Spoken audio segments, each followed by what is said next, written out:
Welcome back, boys and girls, to Mighty Ride Junkies. It has been a long time coming. I apologize. I've been away for so long. In my previous videos, you've heard me mention that I've had hardware issues. That is all a thing of the past. I have brand new programs, brand new hardware, brand new equipment that hopefully will increase the frequency of videos coming out. As opposed to once a month, or once in this case, once every 6 months. So stay tuned. The best way for me to continue to do this more frequently as well is to boost the views as well as boost the subscribers. So get the word out. If you have friends that are interested in this kind of stuff, please let them know about this channel, and hopefully we can have this community grow. Also, moving forward, if you could help me out, there's going to be a lot of new things I'm going to be experimenting with or trying out. So please leave a comment down below of what you like or dislike, because hate is such a strong word. So let's start with the reason why you all came here to talk about an event that is easily in my top 3 Halloween events of all time. I go way too much. So we're here to talk about Universal Studios Hollywood's Halloween Horror Nights, an event I'm very obsessed with. So this one's going to be a lot different than how I did Magic Mountain's Fright Fest. Rather than just do a review, I thought I'd give you a very detailed account of the events in history and all the mazes that have taken place inside this amazing event. Now, the reason why I did this is I wanted this channel to be facts rather than opinion, and the Fright Fest video was more of an opinion. Now, my opinion's still going to be in here a little bit, but the majority of it is facts. That's the point of why I made this channel. Now, because there is so much information, I will be splitting it into 5 videos. I know, right? That's a lot of Halloween.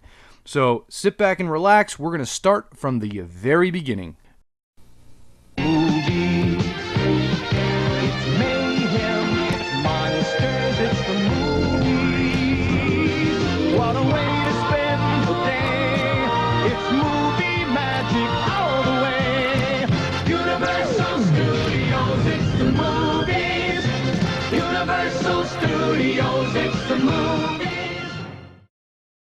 The 1980s is where it all started for Universal Studios Hollywood.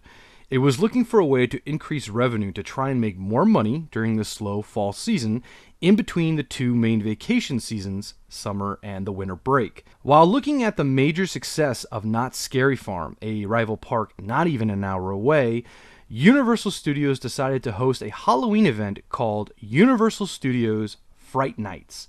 In fact, the studio was so enthusiastic about bringing some of their famous horror monsters to life, a map out was made for the next 10 years of the event.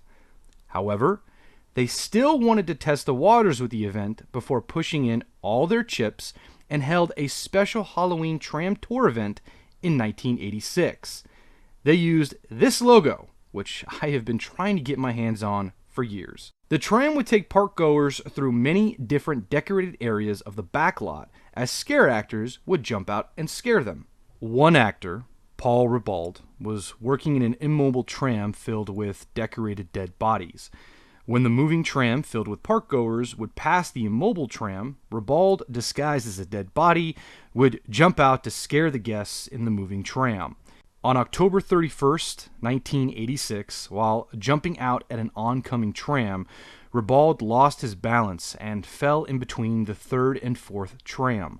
The 4th tram hit him and crushed him to death. He was only 20 years old. This tragedy shocked the entire Universal community, as this was the first death caused by an attraction, and still is the only death caused by an attraction as of this upload date. Needless to say, the park wanted to distance itself from what happened and didn't return with a Halloween event for some time.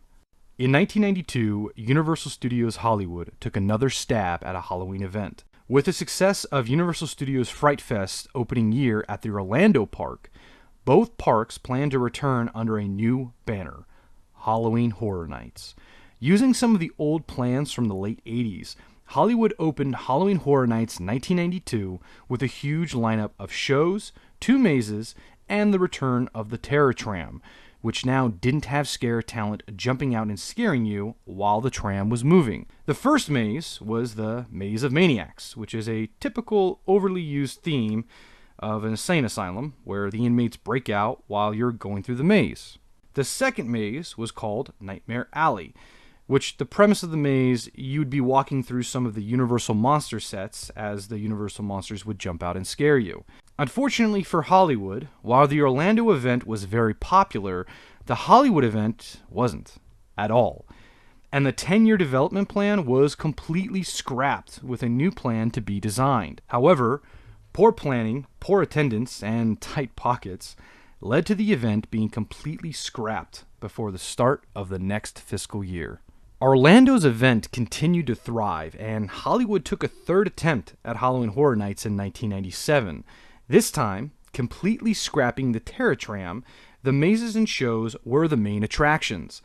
To distance themselves more from the other two attempts that failed, Universal advertised the event as the first official Halloween Horror Nights at the park. The event gave birth to the widely popular show Bill and Ted's Excellent Halloween Adventure, and that's about it. The rest wasn't that memorable. 4 forgettable mazes premiered in 1997. The first, Area 51, another commonly overused theme focusing on you trying to escape an area where aliens have awoken from their cryogenic freeze in Area 51. The second maze, Crypt Keeper's Film Vault, focused on the new horror films of the mid-90s, while the third maze, Classic Monster Maze, focused on the classic Universal monsters. The fourth and final maze is something I can only conclude came from a bunch of writers and designers getting high together. Monster Aquarium had you walking through an aquarium, but instead of fish, it was filled with monsters. Some original ideas can be a bit too much. While 1997 wasn't exactly profitable for the park, it still was a huge increase compared to the 1992 event. It was concluded that the event just had to establish its name, but wanting to speed up the process, Universal teamed up with one of my all-time favorite horror writers, Clive Barker. Universal tweaked 3 out of the 4 mazes from the previous year, but it still had the same premise.